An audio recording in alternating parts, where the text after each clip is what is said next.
Hello everyone, welcome to Math Tired Club. I hope you're doing well. Don't forget to subscribe, like, and comment. If you find the videos useful, don't forget to share them with your friends. It might be helpful for them as well. So in today's video, I'm going to talk about domain and range.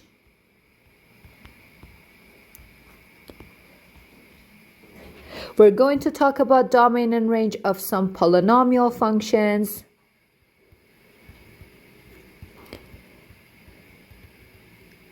and also some rational functions,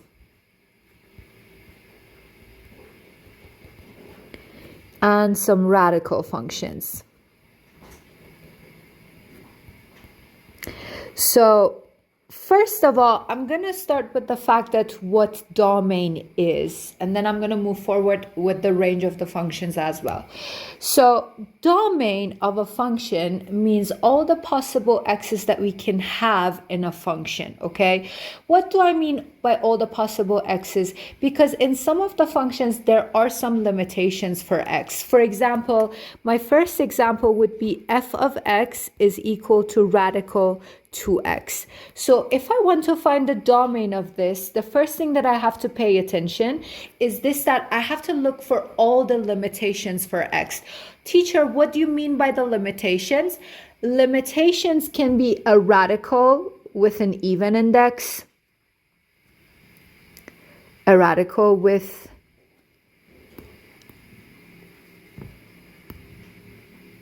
an even index, or the denominator of a fraction. So actually, when I say look for the limitations for x, this is what I mean.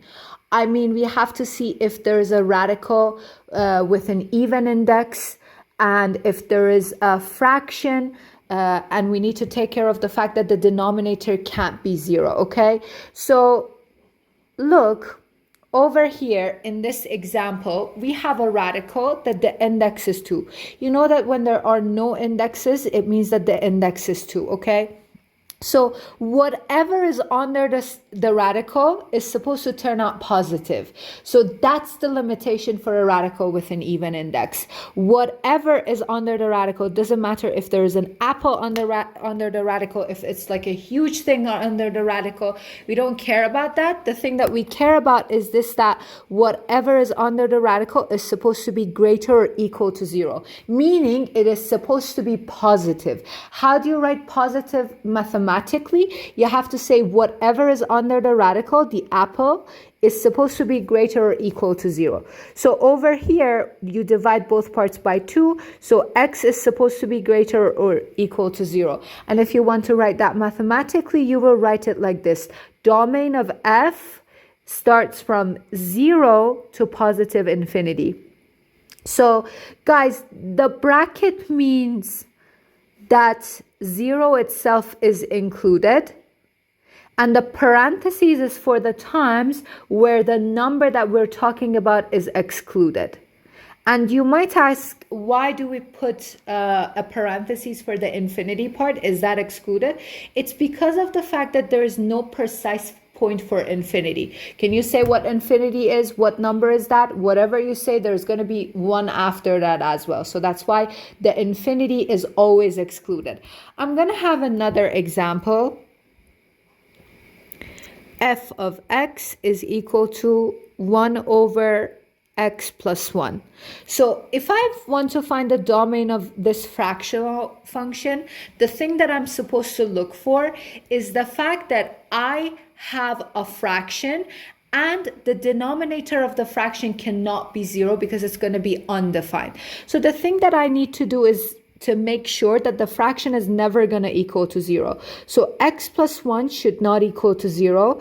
Therefore, x should not equal to negative 1. So what would the domain of this be? The domain of this function f can be everything except negative 1. How do you write that mathematically? Everything means all the real numbers, and that's how you show all the real numbers. So you write all the real numbers except -1.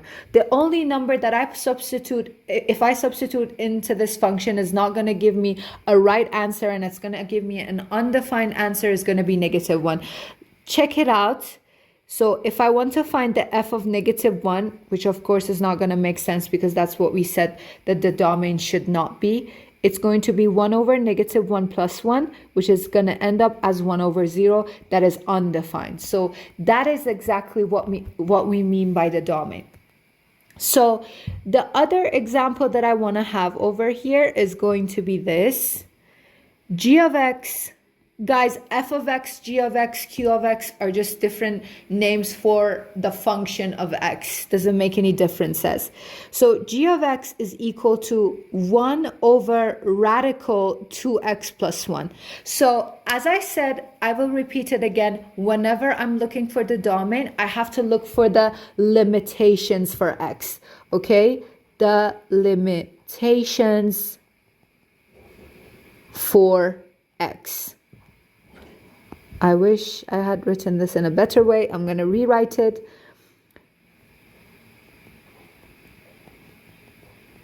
For x. Okay, so what are the limitations for x? It can be a radical with an even index, because we can't have negative numbers under a radical with an even index. Negative numbers not allowed. Numbers not allowed. And the denominator of the fraction that we have to make sure it's not going to equal to 1, is not going to equal to 0. So over here, guys, pay attention. In this example that I actually have two limitations at the same time. I have a fraction that I need to take care of the fact that the denominator should not be 0, and I have a radical as well with an even index. So the thing that I'm going to do is this, that first of all, I'm going to take care of the radical, and I'm going to write 2x plus 1 is supposed to be greater or equal to 0.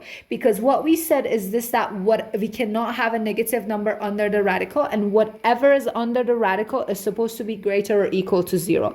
But then I'm going to pay attention to the fact that this radical is in the denominator, So the thing is this, that it can be greater than 0, but not equal to 0. So the only thing that I can have is only greater than 0 and not equal to 0, okay? And then I'm going to solve this. And then I'm going to have 2x is greater than -1, divide by 2. X should be greater than -1 over 2. And if I want to show that mathematically, it's going to be from -1 over 2 excluded. See, if you put a bracket, it means that -1 over 2 is supposed to have the equal sign, which it doesn't here. So I'm just going to rub this off, and I'm going to have a parentheses instead.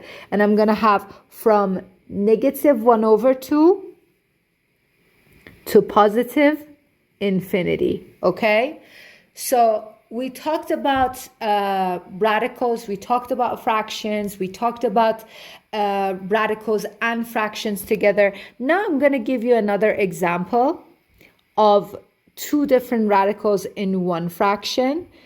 So let's say f of x is equal to radical x minus 3 over radical x plus 2.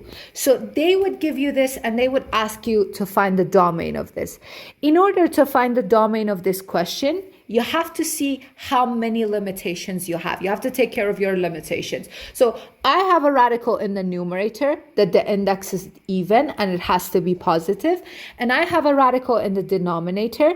The index is even and it has to be positive. And I also have a fraction that the denominator cannot be 0. So the very first thing is this, that I'm going to start with the one on the top. So x minus 3 is supposed to be positive, and mathematically that would be x minus 3 is supposed to be greater or equal to 0. Therefore, x is supposed to be greater or equal to 3.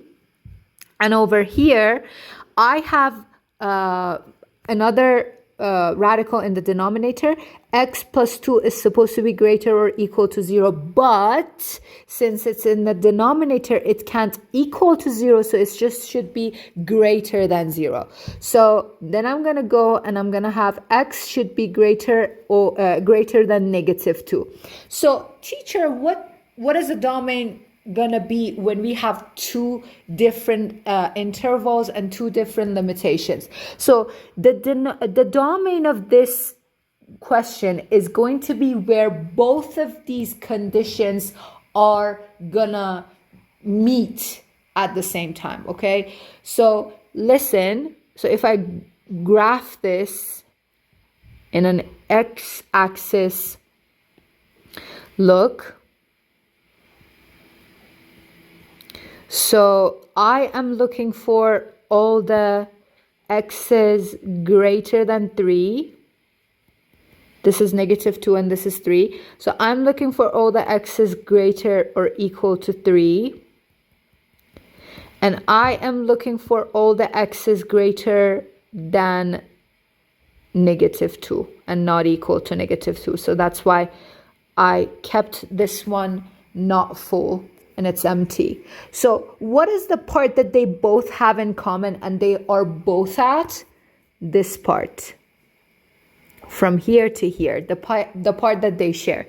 So the domain of function f is going to be from 3 included to positive infinity. So that's the part that they share and they have in common. So my next example is going to be a polynomial function, a quadratic polynomial function. G of x is 2x squared plus 3x plus 1. Look at this polynomial function. We want to find the domain. What did I say about the domain? Whenever you want to find the domain, you have to look for all the limitations for x. So do you see any limitations for x here? Do you see a radical with an even index, or do you see a fraction, or is there a number that if I substitute here, I'm going to get something undefined? No. So the domain of this function g is going to be all the real numbers, and there are no limitations for it. And if I want to explain that graphically, as you see in this graph, this is the graph of a parabola. See, even if you go further on the x-axis, there is no point on the x-axis that the graph doesn't meet. If you trace all these points back to the graph, you're going to see that the graph is going to start from negative infinity over here as we go more and more, and goes to positive infinity over here as we can go more and more on the graph. So if I want to draw that myself, it's going to be a parabola, looks something like this. So if I trace the points on the graph back on the x-axis, I see that it doesn't matter how I like continue and go with the graph, you see that it's gonna be on the x-axis and it's gonna go to positive infinity. The same thing over here, and it's gonna go and continue until negative infinity. So the domain of a polynomial function, a quadratic function that looks like this, is all the real numbers because there are no limitations for x, and graphically it also makes sense too. So graphically they all make sense, but then it depends on the fact that whether you know how to graph the function or not. The next example that I am going to have is going to be this one.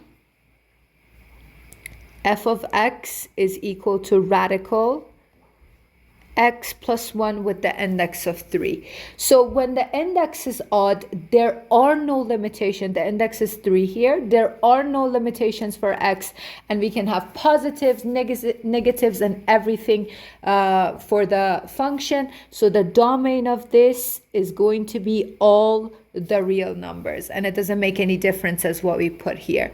And my other example would be q of x is equal to radical x2 plus 5x plus 6 over here. So the only limitation that I have over here is a radical. Whatever's under the radical is supposed to be positive. So something that I can do here is this, that I can draw the sign diagram for this quadratic function, and I can say where are the parts that this whole thing, this equation, this quadratic equation is going to turn out positive. So I'm going to factor this. It's going to be the product is 6, the sum is 5, so it's going to be x plus 2, x plus 3. So if I draw the sign diagram here, the zeros are going to be negative 2 and negative 3. So in between the zeros, the sign diagram is going to be opposite of whatever a is, so it's going to be negative, and outside it's going to be the same as whatever a is over here, which is positive 1, and it's going to be positive. So the domain of function q is going to be from negative infinity to negative 3 included, because it can be 0 as well, and if I substitute negative 3 into this, it's going to be 0, plus from negative 2 to positive infinity. And that's what the domain of this part is going to be. So in this part, I talked about the domain of these questions. In the next part, I'm going to talk about the range of the questions as well. Whenever we're talking about the range of something, we're actually considering what is the outcome of the function going to be. So it's like we're considering with all the limitations that we have for the domain, what would the answer or the outcome of this function is going to be. My first example is going to be a quadratic function. So f of x, I'm going to use the same example, x2 plus 5x plus 6. So we talked about the domain of this. The domain was all the real numbers because there were no limitations for x. Now I'm going to talk about its range. So this is a parabola. A parabola either looks like this with a maximum or looks like this with a minimum, right? So the range of a parabola is actually related to the minimum or maximum point of it. That's what minimum and maximum mean.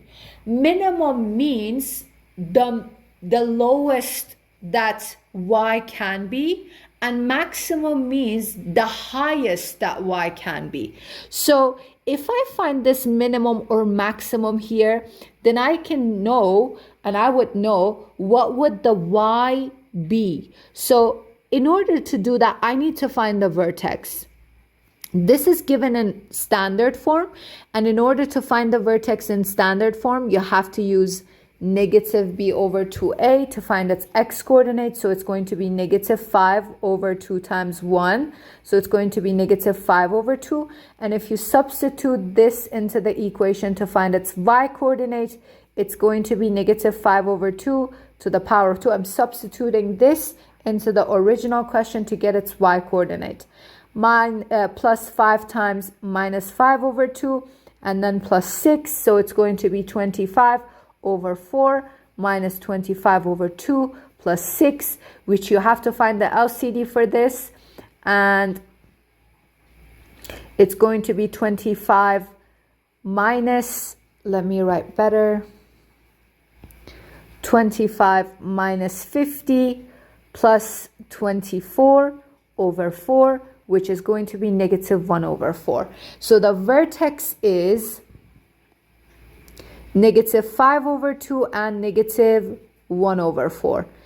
By looking at what a is, you can tell whether it's a maximum or a minimum. A is positive. A is the coefficient of x2 and it's positive, so it's going to be a minimum. So approximately the graph is going to look like this. So if this is negative 5 over 2, this is negative 1 over 4, then the graph is going to look something like this. So the range is going to be from this point on the y-axis, because the range is talking about the y's, to positive infinity, because as you see, the x's are getting more and more and they're going to positive infinity. So the range of the function is going to be from negative 1 over 4 included, because it's a part of the graph, to positive infinity. So now I'm going to talk about the time where you can't graph the function, and without graphing you want to tell what the range is. As an example, I'm going to have this f of x is equal to 1 over radical negative 2x. Let's first find the domain. Domain of f is going to be, the domain is going to be negative 2x is supposed to be greater or equal to 0, but since it's in the denominator, it can't be equal, and it's supposed to be just greater than 0. And you divide both parts by negative 2, and whenever you divide both parts of an inequality by a negative number, or you multiply it by a negative number, the sign flips. So it's going to be x is less than 0. So the domain of f is going to be from negative infinity to 0 excluded, because it doesn't have that equal sign. And after that, let's talk about the range of it.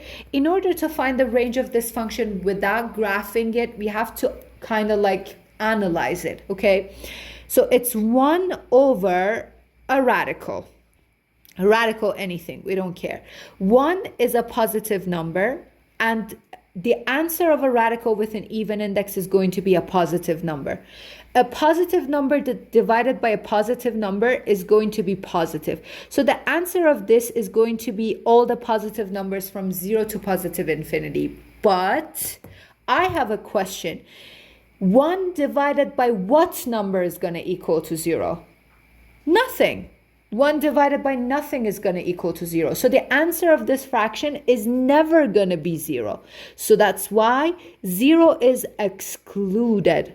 So the domain of f, the range of f is going to be from 0 to positive infinity.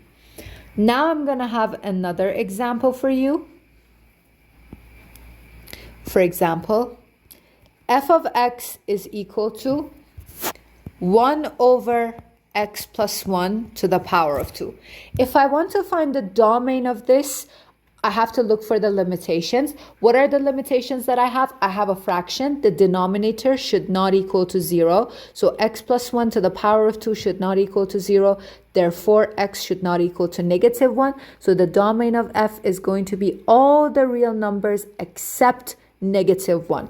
After this part, I have to talk about the range. If I want to talk about the range of this without graphing it, I have to analyze it. So f of x is equal to 1 over anything to the power of 2. So 1 itself is a positive number. Am I right? Let's make this a negative 1 so that we can make it a little bit different from the other question. So negative 1 itself is a negative number. Any number that goes to the power of 2, the answer is going to be positive. I have a question. Negative over positive, what is it going to be? The answer is going to be a negative number. How do you show negative numbers mathematically? It's going to be from negative infinity to 0 included, right? But again, we have negative 1 getting divided by something. How is it possible that negative 1 gets divided by something and the answer becomes negative? Is that possible? No, it's not. So then that's why 0 is going to be excluded. Let's talk about the other example that I have, probably the last one. So f of x is equal to radical x plus 4. So first of all, I want to find the domain of this. We have to look for the limitations for x. Whatever is under the radical is supposed to be greater or equal to 0. So the domain of x, the domain of function f is going to be from 0 to positive infinity, and 0 is included because radical 0 is just 0 and everything is okay with that. Let's talk about the range now. Without graphing, if I want to talk about the range of this question. See guys, The answer of a radical with an even index is positive numbers, okay?